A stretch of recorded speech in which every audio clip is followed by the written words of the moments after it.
Good day. Yesterday, over the course of my program, I spoke about an escalating crisis in the Balkans as the authorities in Kosovo seem to be attempting to assert their authority over the Serb population in that territory, that self-proclaimed state, which Serbia continues to see as an integral part of Serbia, and which, by the way, continues to be recognized as an integral part of Serbia by many states, many of the most important states which form the international community, including India, China, and Russia.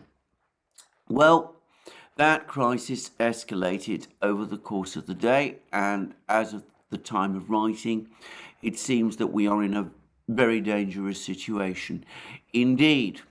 Over the course of yesterday, the Serb President Vučić, made a whole an address to the nation, some of which I have to say suggested to me that he now is prepared for the crisis to escalate further. There have been reports of movements of Serb security forces to the border areas with Kosovo, and President Vučić is apparently speaking of his intention to send troops, Serbian troops or security forces, into Kosovo, as apparently permitted by the relevant Security Council resolution.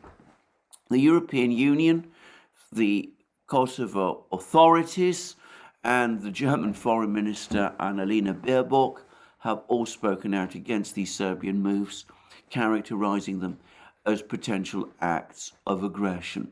So it looks as if we are on the brink of a major conflict in the Balkans. It's not yet fully broken out. We don't have actual fighting. It's still possible that there might be some kind of diplomatic solution, but we are closer to a conflict in the Balkans than we have been for a very long time, arguably since the 1999 crisis, the bombing war against Yugoslavia that took place in that year. What I find absolutely extraordinary, even as the situation in the Balkans deteriorates in that way, even as a real threat of a second war in Europe escalates, is that the British media, as far as I can see, are completely oblivious to this reality. I've just been checking the British broadsheets. I could find absolutely no report about this crisis in the Balkans at all. The only report I could find about a crisis in about Serbia specifically was in the Financial Times, which talked about the fact that a South Korean fugitive has found his way to Serbia. Apparently that is a more important topic than the fact that Serbia might be on the brink of a war, possibly with Kosovo, perhaps with NATO, with the European Union, presumably going to threaten sanctions and all sorts of other consequences as well. So all I can say is we seem to be sleepwalking into another conflict in Europe. I know that there is widespread speculation, both in Serbia and in Russia, that this conflict has been created precisely because of Serbia's continued refusal to join the sanctions war against Russia, to align with the West against Russia, that this is an attempt basically to punish Serbia, to undermine the Serb government, perhaps to engineer its fall and its replacement with a new government which will take Serbia into the European Union. Well, who knows? I'm not going to speculate further. All I would say is that if there are plans or schemes of that nature, which, let me stress, I know nothing about, but which I also should say, if they do exist, they wouldn't entirely surprise me, far from it, in fact. Well, if there are schemes of that nature, then obviously the people who are hatching them are playing with fire. I think that starting a conflict in the Balkans at this time is an extraordinarily reckless idea, and I still hope that there will be some kind of solution, diplomatic solution found, and that saner heads will prevail. So there we go. That is an extraordinary situation. As I said, a crisis escalating in the Balkans, and the British media, as I said, doesn't report it at all. By the way, I have to say, I wonder whether editors in the British media who cannot be unaware of this crisis in the Balkans are trying to think out what their response to the crisis is going to be. But anyway, we will see, and as I said, I will keep you informed about what happens in the Balkans, whether there is a war or some kind of truce, further truce negotiated in as the events develop there. But at the moment, as I said, we're on the brink, but we're not quite over the brink yet, and we'll see what comes. Anyway, with that said about that escalating situation in the Balkans, let me return now to the traditional topic of this channel, at least over the last year, which is, of course, the situation in Ukraine. Now, yesterday, the head of the Donetsk People's Republic, Denis Pushilin, again made a claim that he's made before, which is that the Russian forces are advancing all across, in every part of the front line. And we have, in fact, heard some reports that there's been advances by the Russian forces in the north towards Krasny Liman and such places. And there was also a very sketchy and difficult to decipher report that there's been some further battles in and around Vuhledar, and that there are more Russian attempts to sort of envelop Vuhledar and to end the battle in that area. Pushilin, by the way, also said that the Russians are now in control of 70% of Marinka. This is this fortified town near Donetsk city, and that they're pushing the Ukrainians out towards the northwestern suburbs. Well, you know, that's what Pushilin says. I don't know. But it does seem as if the Russians now are in control, or control the greater part of Marinka. Though the fighting there, of course, continues at very high levels of intensity. But the big focus remains Bakhmut. And here we're getting all kinds of news. Again, not always very easy to make sense of, at least not easy to make sense of by me, who, as I said, has struck difficulties reading maps and things of that kind.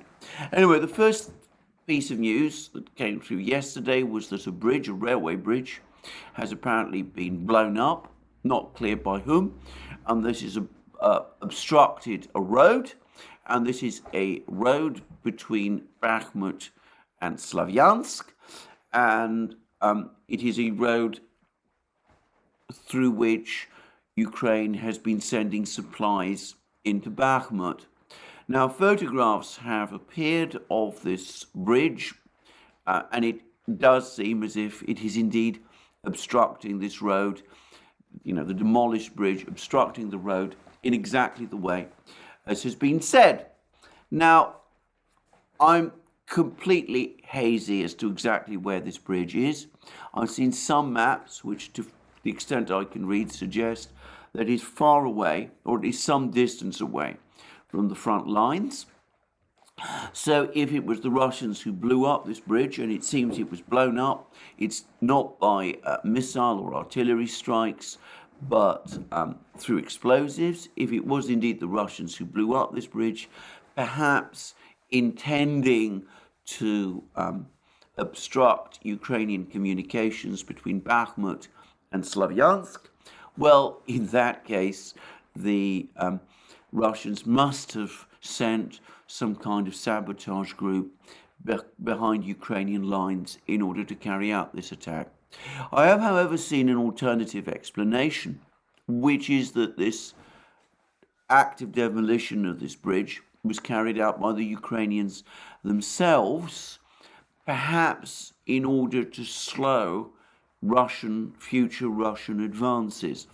Now, if that is correct, and if my reading of the location of this bridge is true, then that might suggest that the Ukrainians are preparing for the loss of Bakhmut.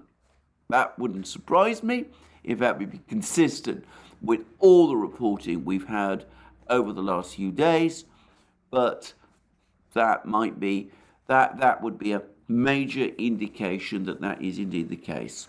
There's been more reports, by the way, of continued heavy fighting near Opitnoye. This is this village near Bakhmut, which was captured by the Russians some time ago, and which the Ukrainians are trying to recapture without much success, apparently, but the fighting there apparently is still going on.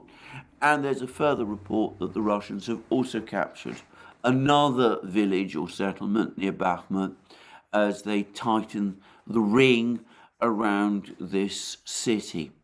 And perhaps the most interesting piece of news, and one which is confirmed, is that the commander of one of the brigades, the Ukrainian brigades, which is defending Bakhmut, has been wounded and is being evacuated from the city. I believe its correct designation is the 93rd Brigade, but I have particular difficulty reading numbers, I should say, and I might be getting that wrong.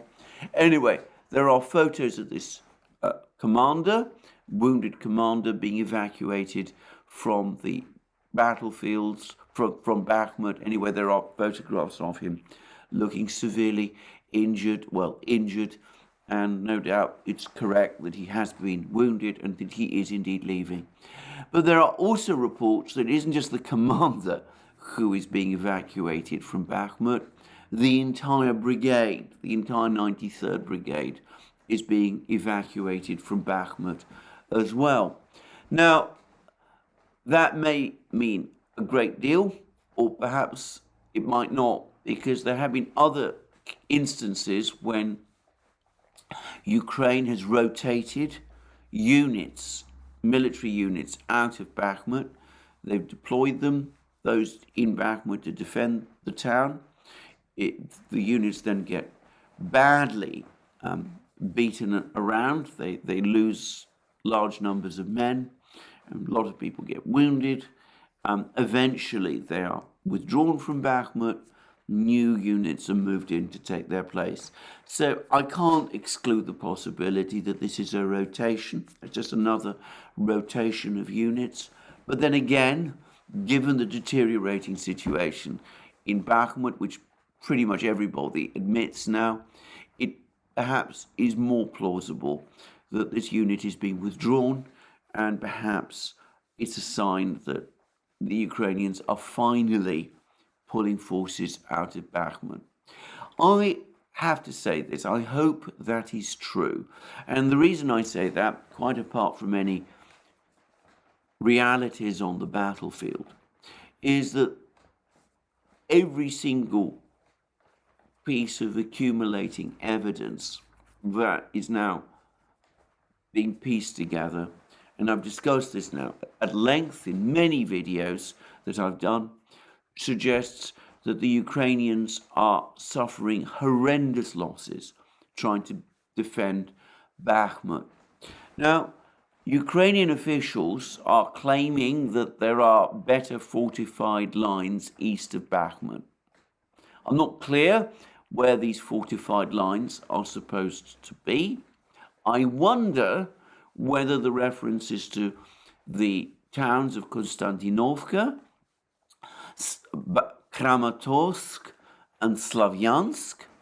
Well, I don't know how fortified those places now are, but I would point out that if an attempt is being made to establish some new defense line in those places, then it is the last defense line that Ukraine can possibly establish in Donbass, and that if any one of those three places, Konstantinovka, Kramatorsk, and Slavyansk, fall, especially, dare I say, Kramatorsk, which would then be the linchpin of such a defense, well, in that case, the Battle of Donbass would be effectively over. It would be impossible for the Ukrainians to cling on beyond that, because they would have nowhere in Donbass effectively to retreat to.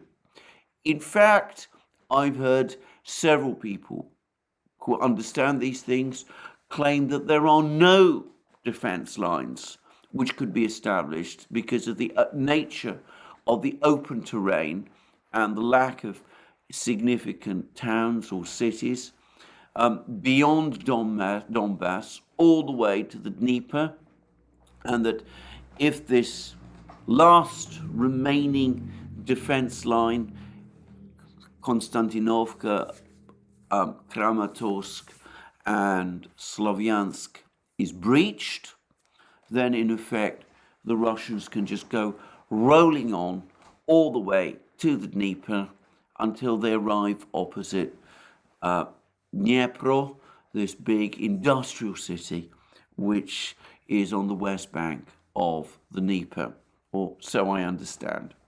So there perhaps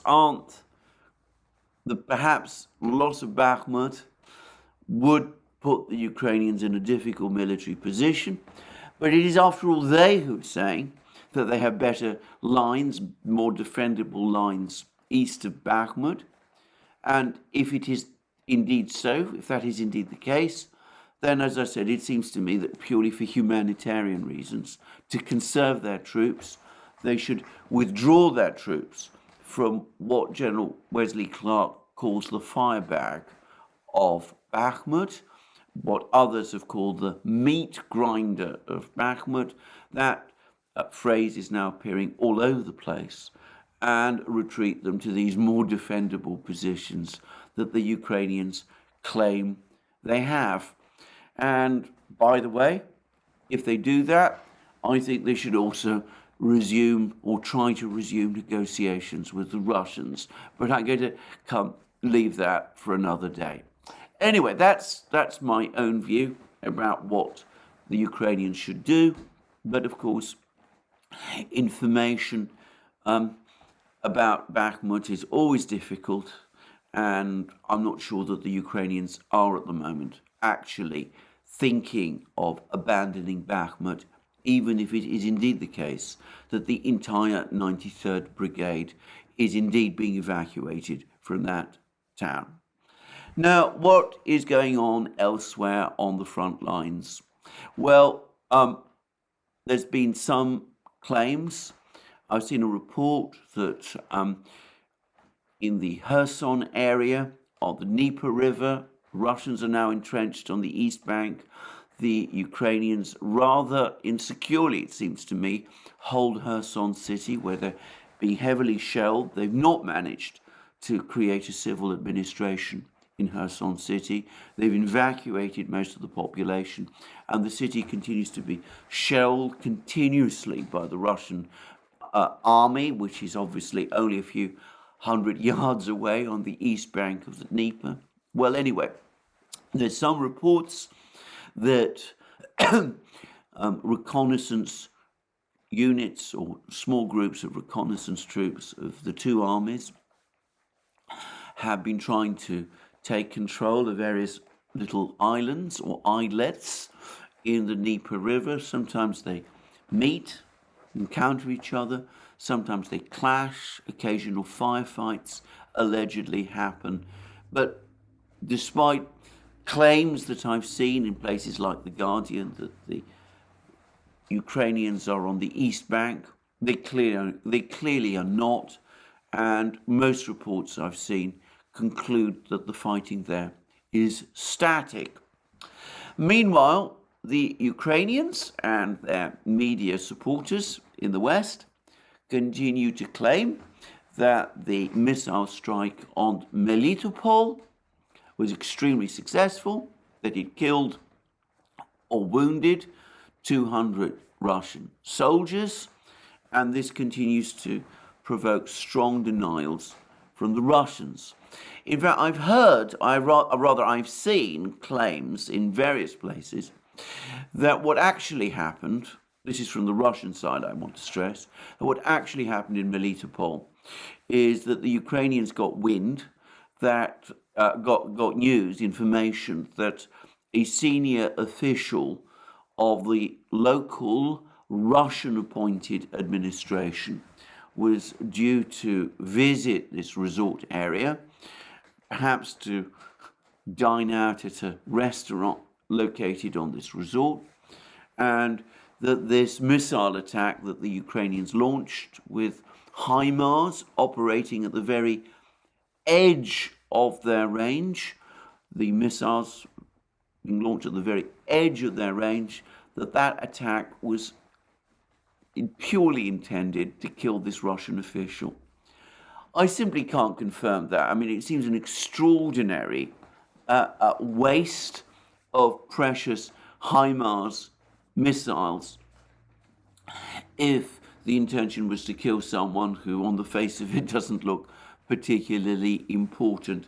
Anyway, the reports also say that this official didn't, in fact, visit this resort area at that particular time. He wasn't dining, presumably, at this restaurant, and the Ukrainian missiles landed on a resort area that was largely empty, and there continues to be insistence from the Russian side that only 2 people were killed.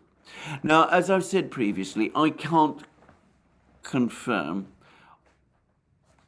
exactly what happened over the course of this missile strike. I'm not an eyewitness. I'm not spoken to any eyewitnesses, and it's plausible that there's been a fair amount of propaganda on each side. But I'm going to say straightforwardly that I have come to the clear view that if we're talking about who's telling the truth in this matter, it is more likely that the Russians are, and that the Ukrainians are certainly wrong when they talk about 200 Russian casualties as a result of this one missile strike. I say that because I am sure that if so many Russian soldiers had been killed or injured in one place as a result of one strike, I would know about it. Now, let me go back a couple of weeks to early November and events that took place in a village near Vuhledar called Pavlovka. The village was at that time being attacked by a Russian marine or naval infantry regiment or brigade. And there was an intense battle. And of course, as turned out to be the case, a few days later, this marine unit was actually able eventually to capture Pavlovka.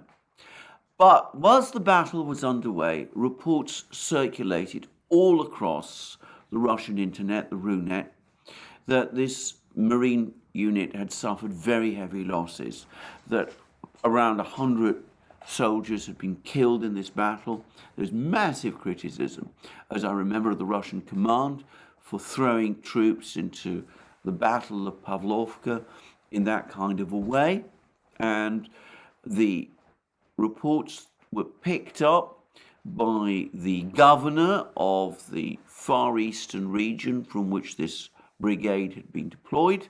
And he became very concerned, this governor became very concerned about these reports and about whether it was really the case that hundreds of Russian soldiers had been killed in this battle.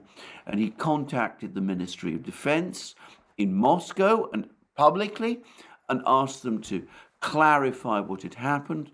And the Russian Ministry of Defense duly responded. They didn't give an exact figures for how many people had been killed, but they said that the whole story had been grossly exaggerated and that the fight for Pavlovka was actually proceeding according to plan. And of course, as I said, eventually Pavlovka was captured, and it did eventually turn out as well that though the Marine unit had indeed suffered losses, the battle for Pavlovka having been very intense, the number of people killed was perhaps a dozen, at least in that particular fight. That had been focus of all that attention rather than the hundreds that people in the Russian internet were saying. Now, that was one battle, and that shows, to my mind, that if the Russians do suffer very heavy losses in any one place or location, well, the rumours, the stories about it would circulate very fast. They might even be wildly exaggerated, as it turned out they were in Pavlovka, over the fight in Pavlovka.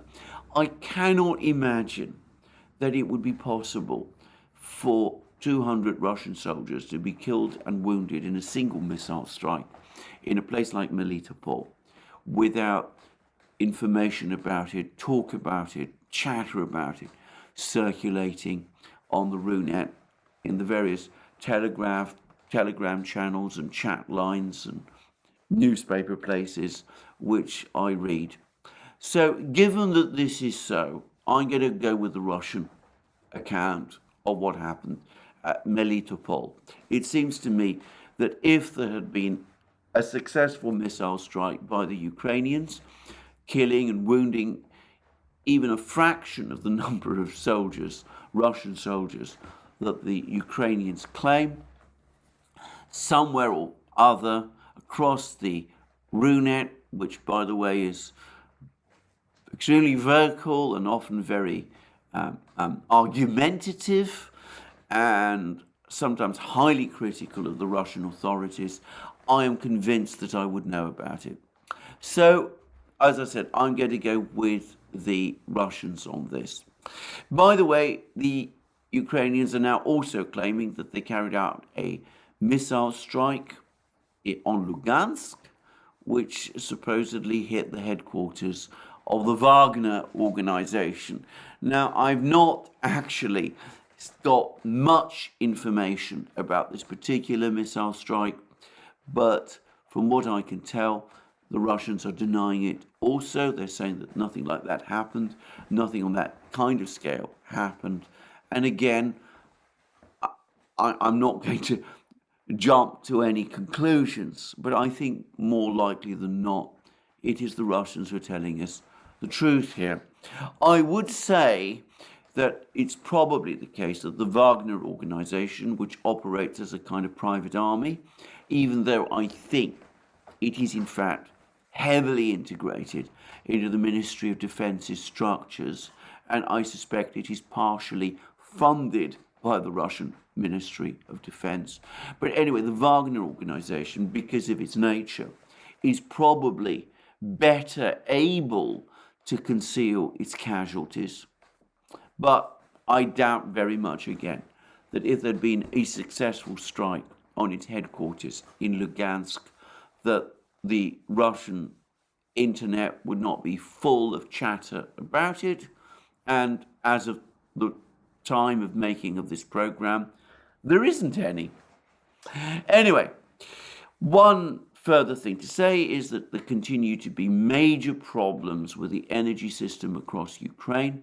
There was a major drone attack strike with Uranium-2 drones. They're back in action after a hiatus of a few weeks. Anyway, major strike on Odessa. And as I understand it, the situation in Odessa and the whole region, that whole southwest region, remains extremely bad. There's reports that there isn't electric light or heating or fresh water going through the filtration, the water system, and that many of the people in Odessa are having an extremely hard time. And it's been suggested, this is something I've taken from that program by on the New Atlas with Brian Boletic and Mark Sloboda, that the primary purpose of all these Russian strikes on this area in southwestern Ukraine is that this is an area where the railway lines, the Ukrainian railway lines, are being used to try to transfer troops, Ukrainian troops from southwestern Ukraine, to the battlefronts, and that this is this is a rather thin railway system here in southwestern Ukraine, but that there are a large number of Ukrainian troops concentrated in this area, presumably the product of the Kherson offensive, and that the Russians are launching these attacks, these missile and uranium-2 drone attacks on this area in order to impede the transfer of those forces. Well, that seems entirely plausible to me, but the consequences of that is that people in Odessa are without power, and they're without light at night, and in many cases it seems they're without fresh water, which is a terrible state of affairs, but one which is now being repeated right across Ukraine. Now, I have discussed in previous programs on multiple occasions the importance, if the situation in the cities, in Ukraine's cities, is going to become as bad or as difficult as is claimed, for the civilian population to be evacuated. If there is a total collapse in power systems, in electricity generation, in heating systems, in water supply, then a government, any government, has a responsibility to try to protect the civilian population by arranging its evacuation. And in this instance, in this case, the only place it can be evacuated to is the European Union. There is no sign of Ukraine making any serious steps as of this time to organize that evacuation, which I have to say I personally find very concerning indeed. What there is a long article in the Financial Times, which is talking about how Europe is now looking at the prospect of a possible mass refugee flood from Ukraine with increasing concern, and how the European public is starting to harden in its attitudes against Ukrainian refugees. All of this indisputably true, but the situation, if trends continue along the way that they are, if the situation is likely to get much worse still, it seems to me that the Ukrainian government has a duty to care for its civilian population by evacuating it from the cities. And I get to say this, and it's probably not going to be popular, but the European Union and the European governments have, in that case, a duty to receive these people.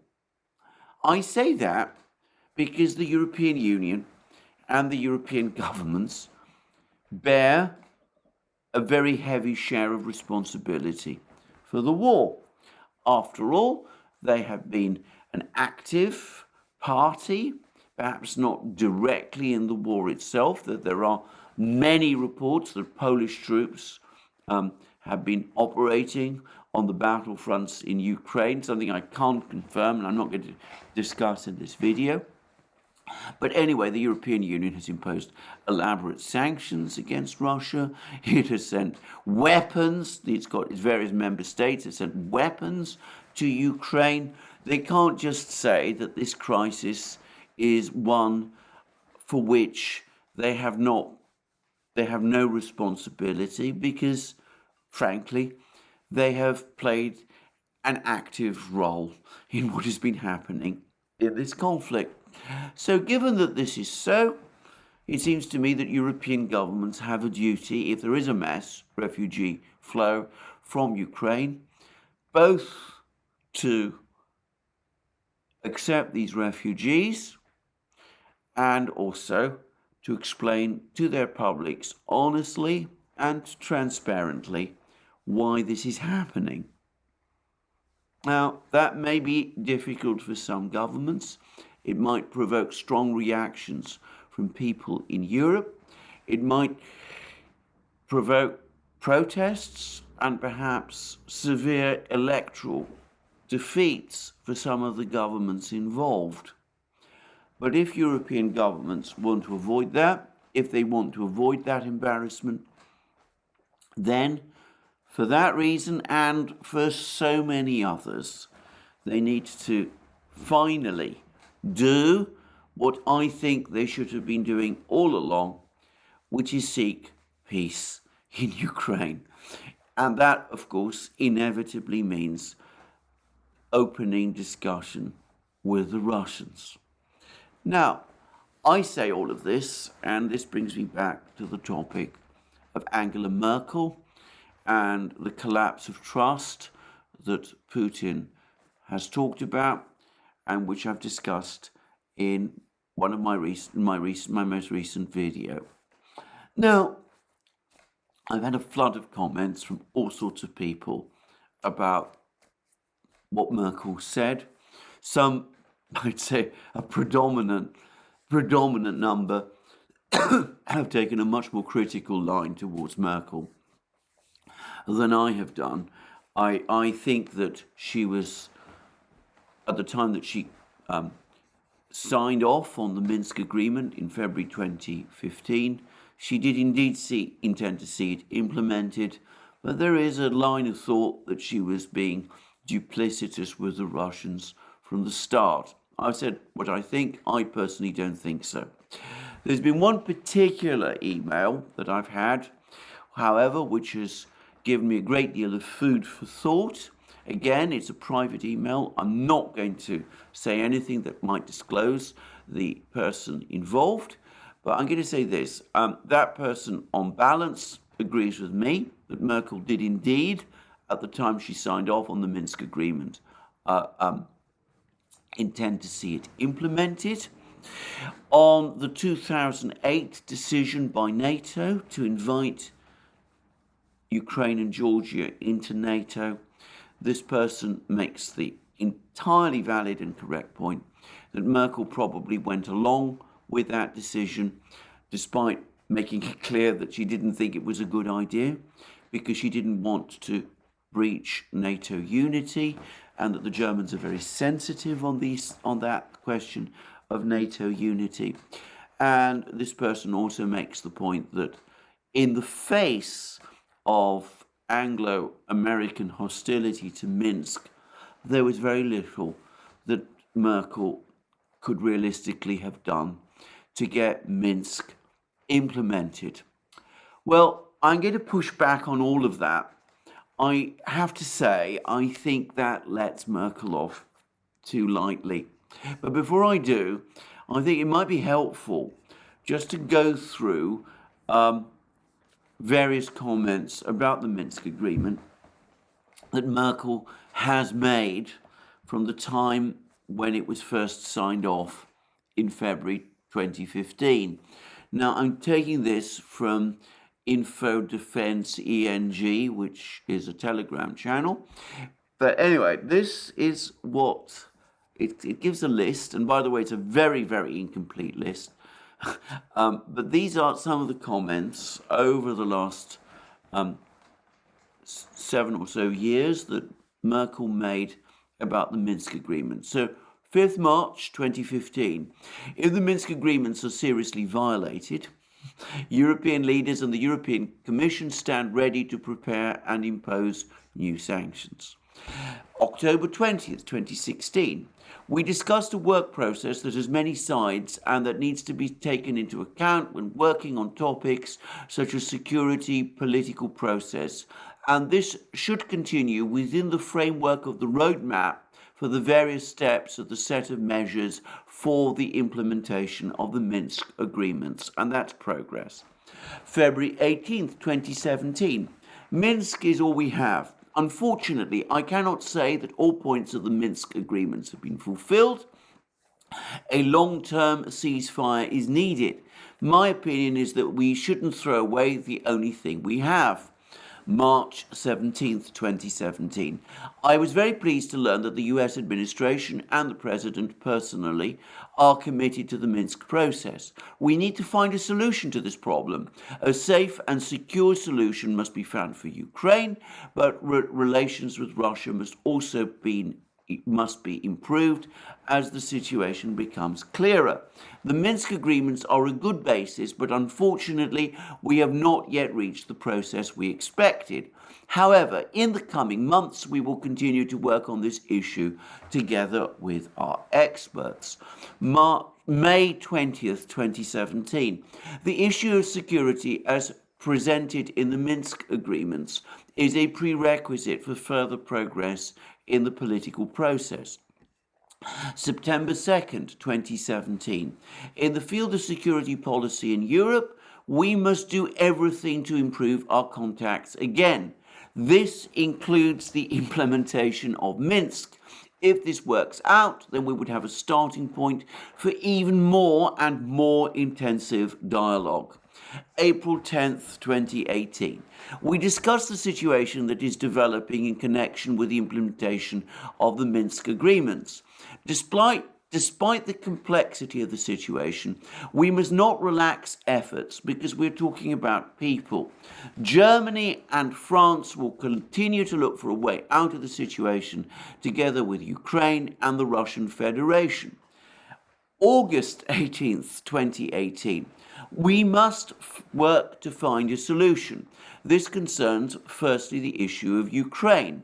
We've been working on this for quite some time now. The basis is and remains, it is the Minsk agreements, although it must be stated that we do not yet have a stable truce. November 1st, 2018. If there is progress, then we can ease these sanctions. Unfortunately, now the situation is such that the Minsk agreements are not observed. If something is done, then only a millimeter forward and immediately back. Germany will also advocate the continuation of these sanctions. And then December 10th, 2019, and this is the first hint from Merkel, by the way, that she's retreating from the Minsk agreements. There is a question, is this document set in stone or can it be changed? After all, there are certain proposals by President Zelensky to change it. We hope that this document will again be flexible and it will be revived. So she's saying on the 10th of December 2019 that the Minsk agreement, she's not giving up on the Minsk agreement, she's talking about it being revived, but she's also talking about renegotiating it. And to my mind, it's from this moment on that Germany, Merkel, the Europeans start to tiptoe away from the Minsk agreement. And I ought to say that over the course of 2021, this process began to become more intense, and there were discussions between the Russians and the Germans and the French, and allegedly at some point over the course of those discussions, Macron told Putin to forget about the Minsk agreements, to Putin's intense anger, and the French and the Germans, including Merkel, tried to substitute for the Minsk agreements, which required direct negotiations between the Ukrainian parties, in other words, between the leaders of the Donetsk and Lugansk People's Republics and the Ukrainian government. They tried to substitute for that negotiations instead between Russia and Ukraine, which would have transformed the conflict from a civil war, which is what the Minsk agreement said it was, into a conflict, an international conflict between Ukraine and Russia. And the Russians categorically rejected that, and there was a furious row. And as I remember, towards the end of 2021, the Russians released a whole series of communications that they were getting between the Germans and from the Germans and the French, which showed that by that point, the Germans and the French had essentially given up on Minsk as it was originally negotiated. But anyway, that's the story of Merkel's comments about the Minsk agreement. And can I just say, this is only a very, very partial selection. Whenever Merkel met Putin, I can remember that she always said throughout this period up to 2019, December 2019, that the Minsk agreement was the only way forward. It needed to be implemented and implemented in full. And note that over the course of these comments, she never says that it is Ukraine that is not implementing the Minsk agreement, but she's also linking the continuation of the sanctions to the failure to implement the Minsk agreement. And of course, when she talks about sanctions, she is talking about sanctions against Russia. At no point did Merkel ever threaten sanctions against Ukraine. So there we go. That is what Merkel said. She gives the strong impression from the moment the Minsk agreements are agreed in February 2015 all the way to December 2019 that she is supporting the Minsk agreement. And now, on the 7th of December 2022, in her interview with the site, she says the Minsk agreements of 2014 and 2015 were an attempt to give Ukraine time. It used this time to become stronger, as you can see today. Ukraine 2014-2015 is not Ukraine today. It was clear to all of us that the conflict was frozen, that the problem had not been resolved, but this gave Ukraine precious time. So Merkel is saying, well, Ukraine didn't implement the Minsk agreements. I was telling everybody that the Minsk agreement needed to be implemented. Ukraine acted with complete bad faith. It rearmed. It became much stronger throughout this period. And that's a good thing. That's the implication. It's a good thing that Ukraine did that, and that even as I was saying that the Minsk agreements needed to be implemented, did absolutely nothing to get Ukraine to implement the Minsk agreement. Well, I just wanted to say all of this just to set out the record of what Merkel was saying over the course of this period. And I want to stress again, I did not put these quotes together. They come from Info Defense Eng, but there is no doubt that these quotes are correct. I actually remember some of them when they were made at the time when they were made. Now, let's get to these 2 points that have been made over the course of this email that I received. The one that says that Merkel couldn't simply reject the proposal, the offer, the NATO offer to Ukraine and Georgia to join NATO one day in 2008, even though she knew that it was wrong, because to have done so would have exposed NATO divisions, and the Germans are very, very sensitive to exposing NATO divisions. Let's deal with that point first. Well, all I can say about that is that I understand that the Germans are sensitive about NATO divisions, but I don't really think this actually takes us forward very far, because what was the alternative? By this point, the Russians were making it absolutely crystal clear that NATO membership of Ukraine, less so of Georgia, but of Ukraine, was for them a red line. The US ambassador to Moscow, William Burns, who's now, of course, the director of the CIA, was telling the United States this, and I have absolutely no doubt at all that Putin was also telling all of this to Merkel, and that the Germans were fully informed about that fact.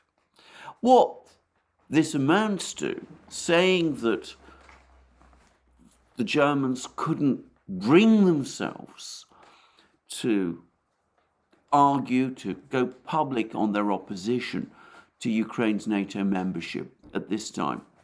What that shows, to my way of thinking, is that in 2008, the Germans, Merkel, placed the appearance of NATO unity above the need to safeguard the peace of Europe. Now, you can argue that there are reasons why the Germans might have been unwilling to break with their NATO allies over this issue. But the fact is that one has to sometimes take a line. There have to be some issues, in instances and some issues, where you have to say, well, I'm sorry, I understand what you're saying, but this is absolutely unacceptable. We cannot go there. Doing so is going to jeopardize the peace of Europe and this critical relationship between Europe and Russia, which is the keystone to peace. Ukraine was an issue of that level of importance. There was no doubt, there should have been no doubt about this in any European capital, and especially not in Berlin. The Germans, more than anyone else, given their history with Russia, given the 2 world wars that they fought against Russia, ought to know best, firstly, how important this issue of Ukraine is to the Russians, how important this issue of NATO membership is to the Russians, and also how important the relationship between Germany and Russia is to European peace. So Merkel coming along saying, well, this is what she would say, and I'm sure she would, by the way, that she wasn't prepared to expose NATO divisions by putting her foot down and rejecting this offer, making it clear that NATO membership for Ukraine is not on the agenda, that Germany would oppose it. Well, avoiding a row, embarrassing and difficult though that is, has been prioritized over preserving European peace. And I understand that for the Germans, NATO unity is a sensitive issue. But where has it got them? The Germans are now talking about the fact that Germany, for the first time since the end of the Cold War, feels insecure. There's comments about this all over the German media. The German government itself is talking in this way. Well, how can one see that insecurity, this new situation that has arisen in Germany?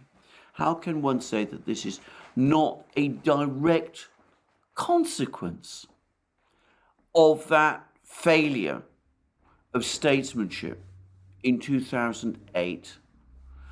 Ultimately, the peace of Europe is more important than the appearance of NATO unity. And the fact that Merkel in 2008 failed that test, that she ran away from an argument and was prepared to agree to something which she knew was wrong in order to preserve that appearance of unity, well, that is what has led us directly to the disaster that we have now. I'm going to add something else, by the way, and this is that the Germans need to understand, or at least Merkel needs to understand, perhaps it's too late to understand now, that whilst the Germans might be sensitive about maintaining the appearance of NATO unity, others are concerned about that to a far lesser degree.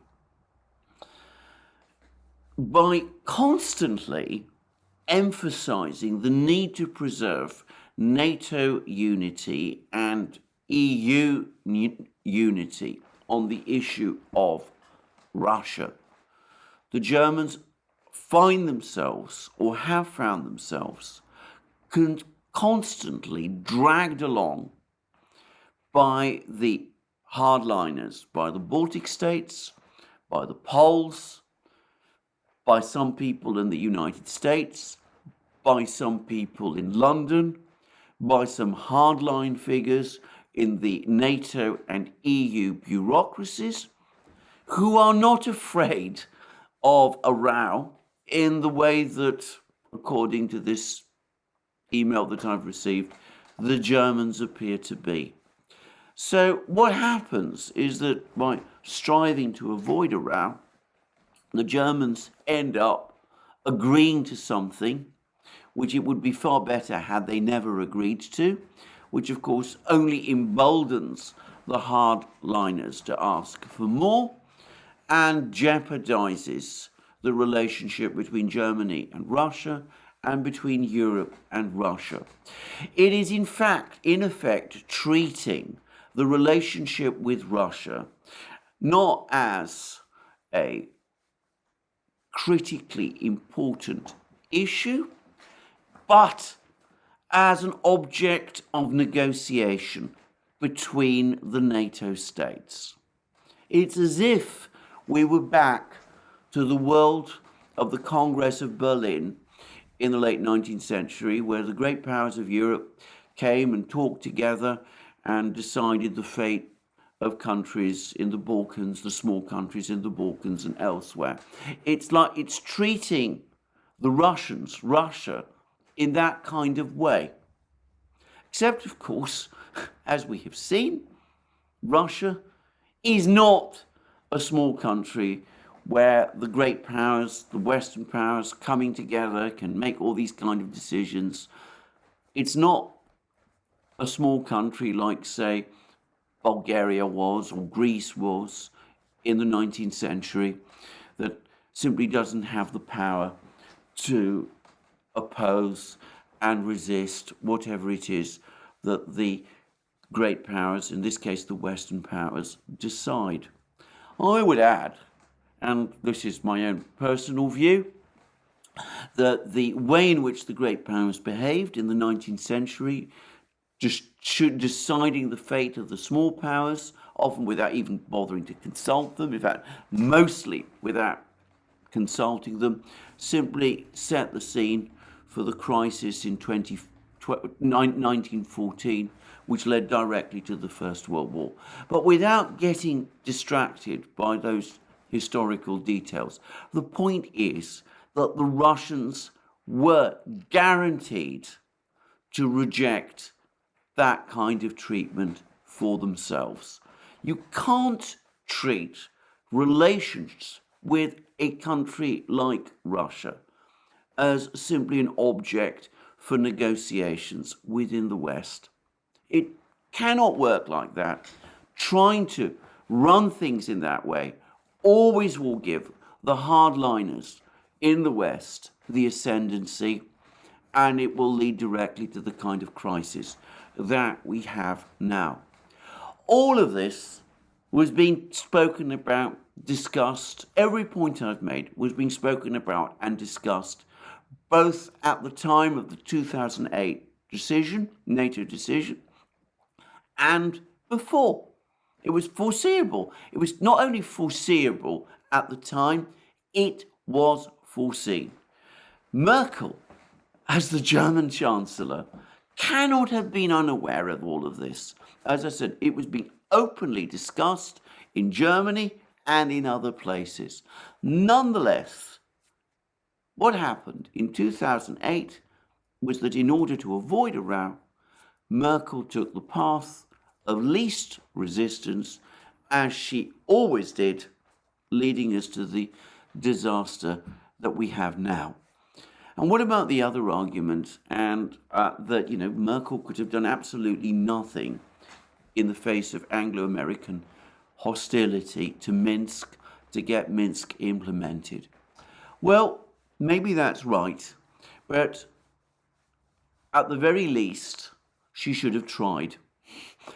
This, it seems to me, was a duty, again, given the importance of safeguarding European peace.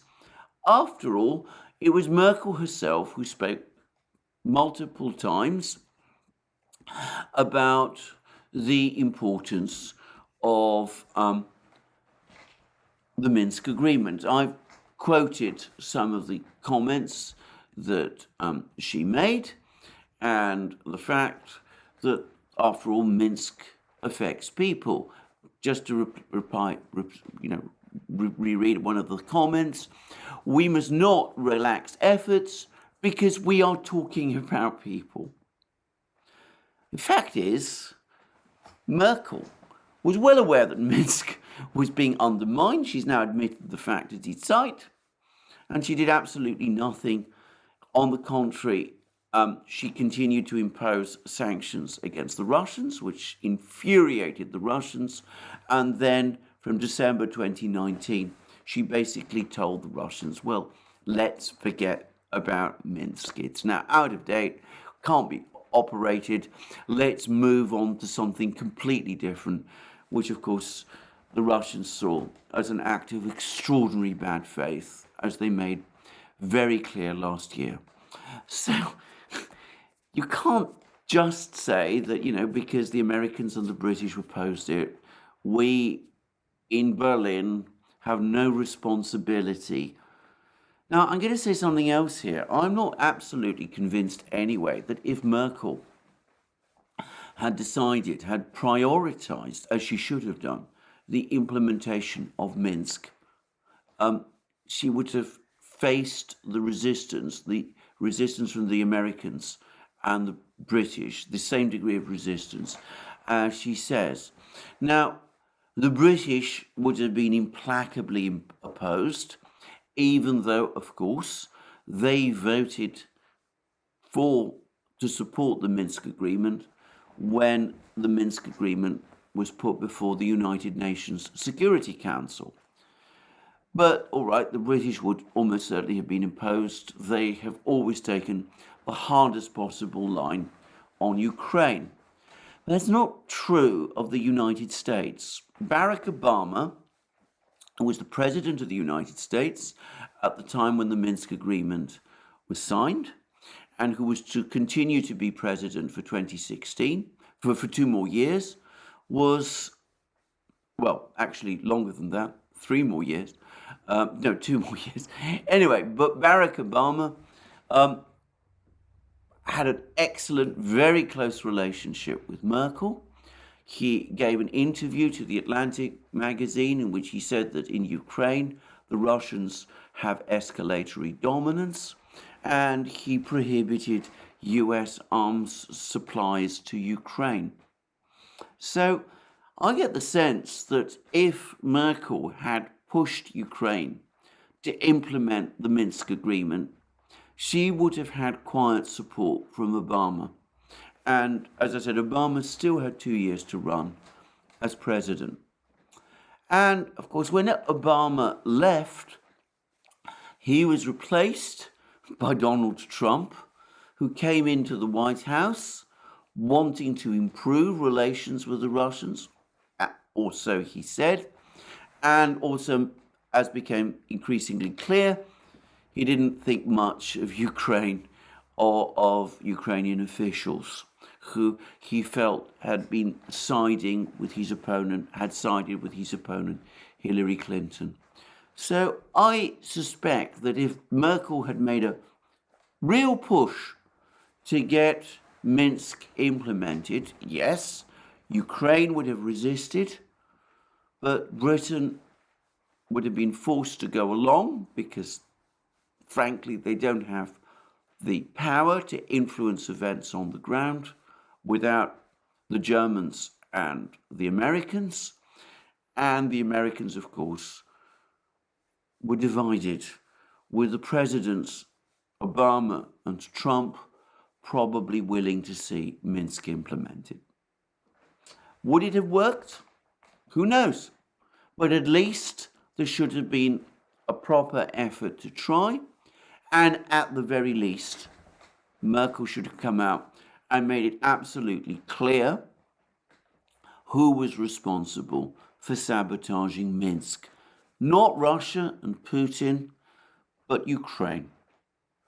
Now, I'm going to say this. If Merkel had come forward to the European Council and had made absolutely clear that Minsk was not being implemented because of Ukraine's obstruction, and that on that basis Germany would not be able to continue its support for sanctions against Russia, I think that would have had an electrifying effect. I think that there would have been a lot of criticism of Merkel, obviously within the European Council. The Poles and the Baltic states and the British would have been furious, probably the Dutch also. But what could they have done?